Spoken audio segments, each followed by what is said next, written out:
I have talked quite a lot about how, as much, don't get me wrong, I would love to change the voting system for Westminster. Absolutely. But I will keep on saying this over and over again. I think, really, our first target should be the House of Lords, because, quite frankly, when you look at the support for like reforming the House of Lords it generally seems to be like an open slam dunk. I don't know why there is like such resistance, maybe, to doing that. I don't know. Maybe there's a reason behind all that. I generally don't know. But getting, reforming the House of Lords, even Lords in the House of Lords want it reformed as well. The problem then becomes they then can't agree on what reforms should be brought in. Now, I do think Starmer getting rid of the last hereditary peers is a good step, but more needs to be done. This is why I'm going to be very interested to see what happens in the further reviews that is going to be done, which probably, again, we won't get to see for a couple of months. But glad that stuff is happening. But Lord reform is something that needs to be done. Very, very, very much so. However, this is now where, once again, the story takes another twist, because recently Farage wrote a letter demanding, bear in mind, that Keir Starmer appoint some reform UK people to the Lords. So he's now trying to get cronies, or his cronies, shall we say, into the House of Lords, because Farage has been, has been an advocate for House of Lords reform, but now he's trying to get his own cronies, and again, cronies, because he is called and referred to the people in the Lords as cronies before, so guess they must be your cronies now, Nigel.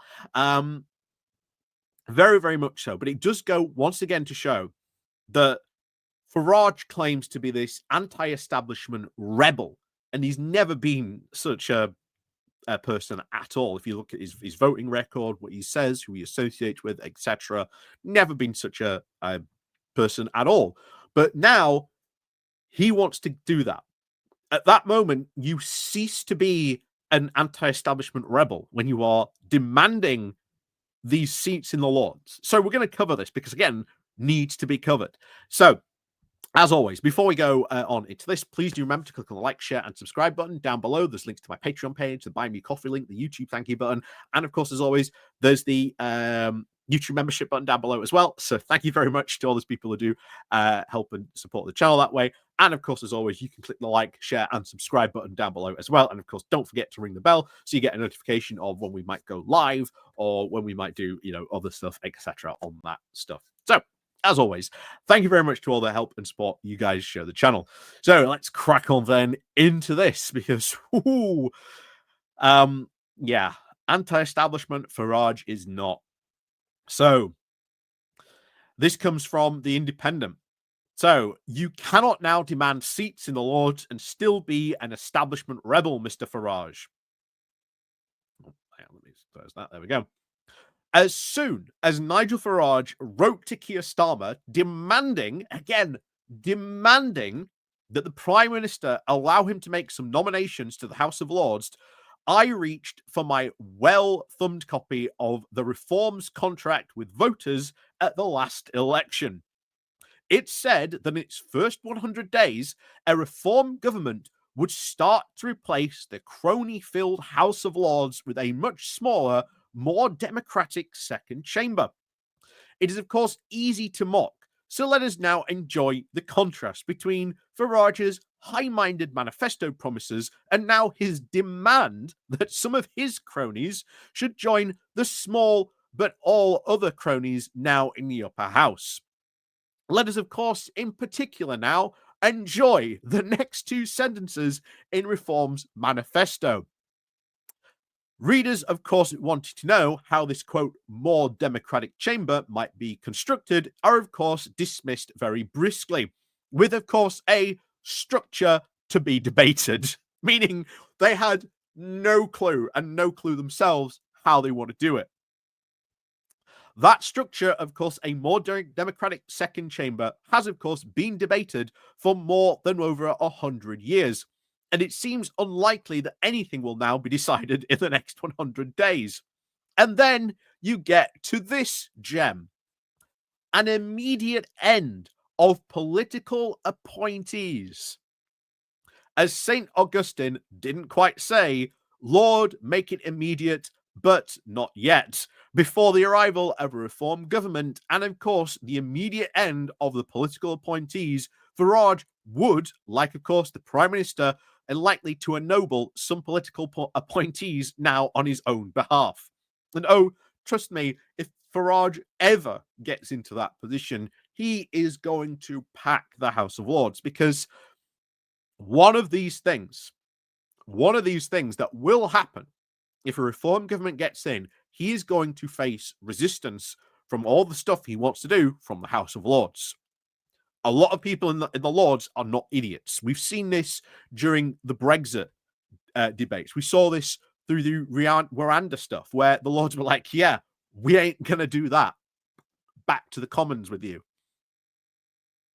So immediately, he is going to have problems with the Lords.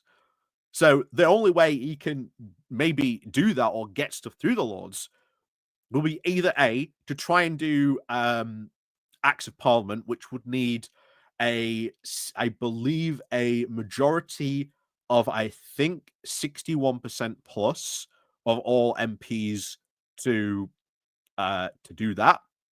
That's the only way you can avoid a House of Lords, which, again, depending on what he wants to do, might be very difficult, especially when you start to get backlash. As we've seen, there would absolutely be a lot of backlash to that. Not a lot of his MPs might suddenly want to go ahead with Mr. Farage. So that would be very difficult. So then he would be left with having to start stuffing the chamber with Lords. And that means if he actually wants to do that, he would have to appoint well over 100 people, to be able to have any impact, maybe on changing Lords' votes or anything like that. So, back to this. It is, of course, not fair that the Reform leader says in his letter that the Greens, the DUP, Plaid Cymru, and the UUP have now 13 peers between them, but Reform UK has none. The Scottish National Party also has none, but that is because it disagrees with the House of Lords and means it. Reform, of course, on the other hand, disagrees with the House of Lords, but thinks it is a democratic disparity. Not, of course, that Britain has appointed upper house, but of course that Reform isn't in it. It is, of course, not as if Farage's parties have ever had any of that representation in the Lords. Malcolm Peterson, the former leader of the UK Independence Party, is, of course, still a sitting member, sitting now as a non-affiliated peer. David Sivens, the former chair of the United Newspapers, who owned the Daily Express, was also in UKIP and is now a non-affiliated member. Claire Fox, the former Brexit Party MEP, is also a non-affiliated peer. Strange how all these people don't want anything to do with Farage. Why aren't they signing up to join Reform and sit as Reform Lords in the House of Lords? Very interesting, that, isn't it? Peterson's and, of course, Stevens were originally Conservative peers, but then switched, whereas Fox was then nominated either time by Boris Johnson as a way to now mischievously celebrate Britain's departure from the EU. But Farage, of course, hasn't been able to hold onto any of them. And now, of course, he wants to put some of his own current allies into the Lords. The Time currently lists Anne Widdecombe, Nick Candy, and Zia Youssef now as possible candidates. It is, of course, not going to happen. This is, of course, the very same Nigel Farage that, of course, called for the abolition of the House of Lords and now wants to fill it with his own cronies, said John Healey, the Defence Secretary, just this morning. I am not sure that Parliament is going to be, of course, benefiting from more Putin apologists like Nigel Farage. Again, glad that he's calling that out as well. The constitutional position is, of course, simple. Nominations to Lords are a matter for the Crown, as advised by the Prime Minister. The monarch is, of course, a cipher. Keir Starmer is, of course, the sole decision maker. He may, of course, choose to invite other parties and leaders to make nominations, but that is, of course, entirely up to him. David Cameron and Boris Johnson, when they were going through the Green phases, even allowed the Green Party of England and Wales to nominate Jenny Jones back in 2013 and Natalie Bennett in 2019. But that, of course, was up to the Prime Minister, who usually only allows either him or himself now to be fettered by the independent House of Lords Appointment Commission. Although Johnson, of course, overruled it when it advised against making Peter Carruthers, the former Tory treasurer, as peer. It might, of course, be very tempting for Starmer to agree to Farage's request. It would, of course, make it a lot harder for Farage to now present himself as the doughy outsider, locked out of the establishment. It would, of course, mean that Reform had now had more public representatives than before, and even more chances, or one of more, than would then embarrass the party. It would also mean that he would now be a responsible thing to do, given that there is now a real chance that Farage might even soon be the Prime Minister. He ought to at least have some backup in the House of Lords. But that is not going to happen. And Farage knows it.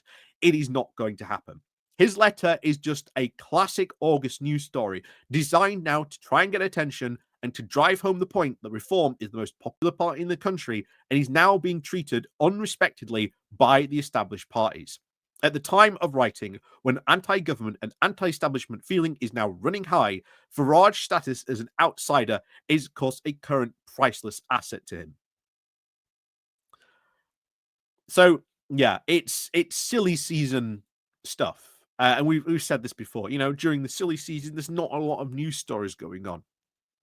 August is when you tend to see, a lot of, crazy news stories on this front. So not too surprising that Farage is himself trying to whip up headlines by demanding that he now have the right to appoint some people to the House of Lords. Yeah, no. And as it said, Farage himself knows that ain't going to happen. So something that does, I think, very, very much need to be pointed out, as was pointed out there, that Farage even said, yeah, we're going to dismantle the House of Lords, but we don't know how we're going to do it. Okay.